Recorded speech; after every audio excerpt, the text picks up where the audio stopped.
Hey guys, welcome back to the channel जहां हम सच को खोलकर आपके सामने रखते हैं।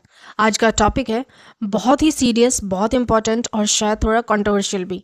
एक महीना पहले 22 अप्रैल 2025 को जम्मू एंड कश्मीर के पहलगाम में एक दिल धड़का देने वाला टेररिस्ट अटैक हुआ जिसमें 26 लोगों की जान चली गई। और उसके बाद इंडिया ने पाकिस्तान और पीओके के 9 टेररिस्ट कैंप्स पर ऑपरेशन सिंदूर के तहत सर्जिकल स्ट्राइक्स किए। लेकिन एक महीना बीत चुका है और अब भी बहुत सारे सवाल जो जवाब मांगते हैं। ये सवाल हैं, वो टेररिस्ट अब कहाँ हैं? इंडिया ने पाकिस्तान के साथ सीज फायर क्यों कर लिया? इसमें अमेरिका का क्या रोल था? क्या हम उन लोगों को भूल गए हैं जिन्होंने अपने लव्ड वंस को खो दिया? और सबसे बड़ा सवाल, सिक्योरिटी लैप्स का जिम्मेदार कौन? क्या ये सवाल भी पूछे जाएंगे या मीडिया और सरकार इन्हें दबा देगी?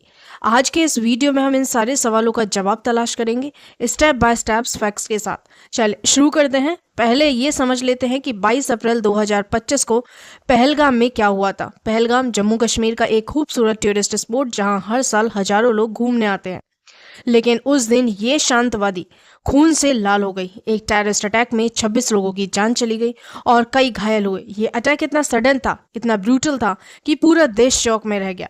रिपोर्ट्स के मुताबिक ये अटैक पाकिस्तान स्पॉन्सर्ड टेररिस्ट ने किया था। एक एक्स पोस्ट के अकॉर्डिंग नेशनल इन्वेस्टिगेशन एजेंसी की इनिशियल इन्वेस्टिगेशन में पता चला कि अटैकर्स का कनेक्शन पाकिस्तान में बैठे टेररिस्ट ग्रुप जैसे लश्कर ए तैयबा और उसके ऑफशूट द रेजिस्टेंस फ्रंट के साथ था। ये ग्रुप्स पहले भी इंडिया में अटैक्स कर चुके हैं, जैसे 2016 का उरी अटैक, 2019 का पुलवामा अटैक। लेकिन सवाल ये है, ये टेररिस्ट वहां तक पहुंच कैसे गई? इंटेलिजेंस एजेंसी को पहले से कोई इन्फॉर्मेशन क्यों नहीं मिली? और ये पहला सवाल है कि यहाँ पर एक महीने बाद भी जवाब मांगता है। एक यूज़र ने एक्स पे लिखा, पहलगाम में इतना बड़ा अटैक हुआ लेकिन सरकार अब तक सिर्फ टेररिस्ट की आइडेंटिटी कंफर्म कर पाई। वो टेररिस्ट कहाँ है? क्या वो अब भी इंडिया में है या बॉर्डर क्रॉस कर गए? ये सवाल आपके मन में भी होगा, है ना? क्योंकि जब तक कल्प्रिट्स पकड़े नहीं जाएंगे, उन फैमिलीज को जस्टिस कैसे मिलेगा जिन्होंने अपने लव्ड वंस को खो दिया? इस अटैक के बाद देश भर में गुस्सा था, दुख था। लोगों ने कैंडल लाइट विजिल्स की, प्रोटेस्ट किए। लेकिन एक महीने बाद क्या हम उन विक्टिम्स को भूल गए? या एक ऐसा सवाल है कि जो हमें अपने आप से पूछना चाहिए। अब चलिए बात करते हैं ऑपरेशन सिंदूर की, जिसे इंडियन आर्म्ड फोर्सेस ने 7 मई 2025 को लॉन्च किया। ये ऑपरेशन पहलगाम अटैक का जवाब था। इंडियन एयरफोर्स, आर्मी और नेवी ने मिलकर पाकिस्तान और पीओके में 9 टेररिस्ट कैंप्स को टारगेट किया। रिपोर्ट्स के मुताबिक इन स्ट्राइक्स में 100 से ज़्यादा टेररिस्ट मारे गए और पहलगाम के 35 से 40 सोल्जर्स भी कैजुअलिटीज में आए। इंडियन आर्मी ने एक वीडियो रिलीज किया जिसमें उन्होंने कहा कि यह ऑपरेशन सिर्फ एक रिटेलिएशन नहीं था, ये जस्टिस था। एक जवान ने कहा, पहलगाम अटैक के बाद हमारा खून खौल गया है। हमने पाकिस्तान को एक ऐसा सबक सिखाया जो उनकी जनरेशन याद रखेंगी। ऑपरेशन सिंदूर में इंडियन फोर्सेस ने प्रिसिजन स्ट्राइक्स किए जिसमें लश्कर ए तैयबा और जैश ए मोहम्मद जैसे ग्रुप्स के कैंप तबाह किए गए। एक रिपोर्ट के मुताबिक कंदाहार हाईजैक का मास्टरमाइंड रऊफ अजहर भी इस ऑपरेशन में मारा गया।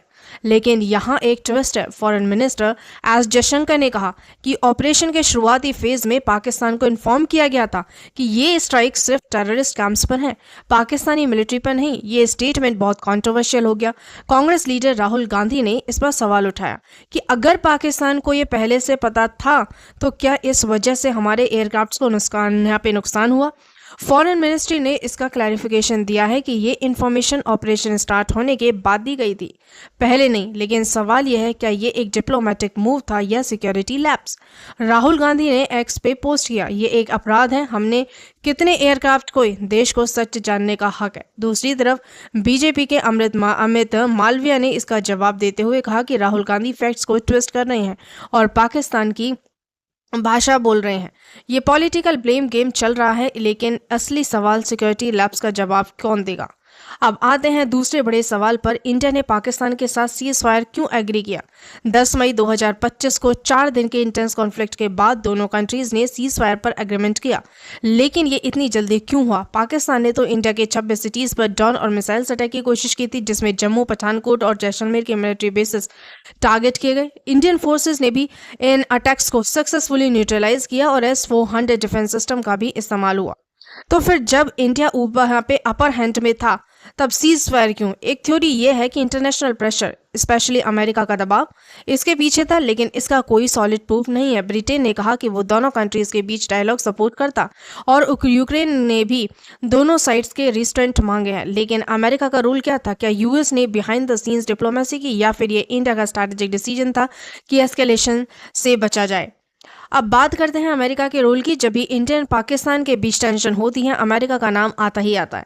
लेकिन इस बार यूएस का रोल थोड़ा अनक्लियर है।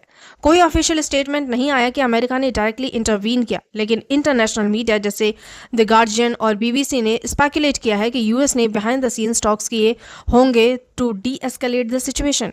ये भी पॉसिबल है कि अमेरिका ने अपने जियोपॉलिटिक्स इंटरेस्ट के लिए प्रेशर डाला। पाकिस्तान एक तरफ यूएस का एली रहा, लेकिन इंडिया भी अब यूएस के लिए स्ट्रैटेजिकली इंपॉर्टेंट है। साउथ एशिया में स्टेबिलिटी यूएस के लिए क्रूशियल है, क्योंकि ये यहाँ पे रीजन चाइना के इन्फ्लुएंस के अगेंस्ट एक बफर जोन है। लेकिन यहाँ सवाल है कि क्या अमेरिका ने इंडिया को सीजफायर के लिए कन्विंस किया, या फिर इंडिया ने अपने स्ट्रैटेजिक कैलकुलेशंस के हिसाब से ये डिसीजन लिया? अब आते हैं सबसे बड़े सवाल पर। पहलगाम अटैक में सिक्योरिटी लैब्स का जिम्मेदार कौन? एक एक्स पोस्ट के मुताबिक सरकार ने खुद माना कि सिक्योरिटी लैब्स हुआ था, लेकिन इसके बाद क्या हुआ? कोई ऑफिशियल इंक्वायरी का अनाउंसमेंट नहीं, कोई रेजिग्नेशन नहीं, 26 लोगों की जान चली गई, लेकिन कोई जिम्मेदार नहीं ठहराया गया। आपको याद होगा 2019 के पुलवामा अटैक के बाद भी सिक्योरिटी लैब्स का सवाल उठा था। उस वक्त भी एनआईए ने इन्वेस्टिगेशन की, लेकिन कल्प्रिट्स को जस्टिस देने का कितना टाइम लग गया। और अब पहलगाम का केस में एनआईए की रेड्स में हुर्रियत के इन्वॉल्वमेंट के क्लूज मिले हैं, लेकिन ये इन्फॉर्मेशन इनकम्प्लीट है। अगर टेररिस्ट पाकिस्तान से आए थे तो बॉर्डर सिक्योरिटी में यहाँ पे चूक कैसे हुई? इंटेलिजेंस एजेंसीज को पहले से क्यों नहीं पता था? बॉर्डर सिक्योरिटी फोर्सेस ने एक घुसपैठ को फिरोजपुर सेक्टर में मारा यहाँ पे, लेकिन ये इंसिडेंट अटैक के बाद है। सवाल ये है, अटैक से पहले हमारी एजेंसीज क्या कर रही थी? क्या ये फेलियर ऑफ इंटेलिजेंस था, या ग्राउंड लेवल एग्जीक्यूशन में कमी थी? बात करते हैं अपोजिशन के रिस्पॉन्स की। कांग्रेस और समाजवादी पार्टी के ऑपरेशन सिंदूर को सपोर्ट किया, लेकिन साथ ही साथ सरकार पर सवाल भी उठाए। राहुल गांधी ने एक्स पर पूछा, अगर पाकिस्तान को पहले से पता था तो कितने एयरक्राफ्ट हमने खोए? ये सवाल इंपॉर्टेंट है, क्योंकि अगर ये सच है तो ये एक बड़ा सिक्योरिटी ब्लंडर हो सकता है। समाजवादी पार्टी के अखिलेश यादव ने कहा, हम अपनी आर्म फोर्सेस के साथ हैं, लेकिन सरकार को यह बताना चाहिए कि सिक्योरिटी लैब्स का क्या हुआ। दूसरी तरफ बीजेपी ने ऑपरेशन पर अटैक किया। ये वो पाकिस्तान की भाषा बोल रहे हैं, या फिर ये पॉलिटिकल मड स्लैंगिंग है चल रही है यहाँ पर? लेकिन असली इश्यू जस्टिस और अकाउंटेबिलिटी कहाँ है? बात करते हैं हमारे so called main stream media की। पहलगाम अटैक और ऑपरेशन सिंदूर के बाद कुछ न्यूज चैनल्स ने सेंसलाइजेशन की हद पार कर दी। एक चैनल ने तो फेक फुटेज दिखाया, क्लेमिंग कि ये जैसलमेर में ड्रोन अटैक्स का वीडियो है, जबकि वो इसराइल का ईरान ड्रोन का फुटेज था। ये मीडिया का इररिस्पॉन्सिबल बिहेवियर नया नहीं है। पुलवामा के टाइम भी ऐसा ही हुआ था। Sensational headlines, fake news, propaganda का चक्कर में असली सवाल दब गए। मीडिया का काम है सरकार के सवाल पूछना, ना कि उनकी तारीफ में कसगीद पैदा करना। लेकिन आजकल गोदी मीडिया ने पब्लिक के सामने से वो सारे सवाल छुपा दिए हैं जो इंपॉर्टेंट है। क्या मीडिया ने विक्टिम्स की फैमिलीज के लिए जस्टिस मांगा? क्या उन्होंने सिक्योरिटी लैब्स के बारे में सरकार से सवाल किए? बस ऑपरेशन सिंदूर की तारीफ और पाकिस्तान को गालियां और जर्नलिज्म नहीं, प्रोपेगेंडा है ये। अब सवाल है आगे क्या? पहलगाम अटैक के 1 महीना बाद हमने ये इंश्योर करना कि विक्टिम्स की फैमिलीज को जस्टिस मिले। सरकार को एक ट्रांसपेरेंट इंक्वायरी करनी चाहिए जिसमें ये पता चले कि सिक्योरिटी लैब्स कैसे हुआ और उसके लिए कौन रिस्पॉन्सिबल है। हम सबको अपने लेवल पर भी अवेयर रहना होगा। सोशल मीडिया पर फेक न्यूज़ से बचिए। एक्स पे कोई भी पोस्ट सच नहीं होती जब तक उसकी क्रेडिबल सोर्सेज या से वेरिफिकेशन ना हो। और मीडिया से सवाल पूछिए, उन्हें बोलना होगा कि वो प्रोपेगेंडा बंद करें और असली जर्नलिज्म करें। सबसे इंपॉर्टेंट, अपने आर्म्ड फोर्सेस का सपोर्ट कीजिए, लेकिन साथ ही साथ सरकार से अकाउंटेबिलिटी मांगिए, क्योंकि ये देश हम सबका है और जस्टिस हर एक सिटीजन का हक है। पहलगाम अटैक एक ट्रेजेडी थी, लेकिन उससे भी बड़ी ट्रेजेडी होगी अगर हम इसके लेसन्स भूल जाएंगे। ये वीडियो आपको सोचने के लिए मजबूर करेगा, सवाल उठाने के लिए मजबूर करेगा।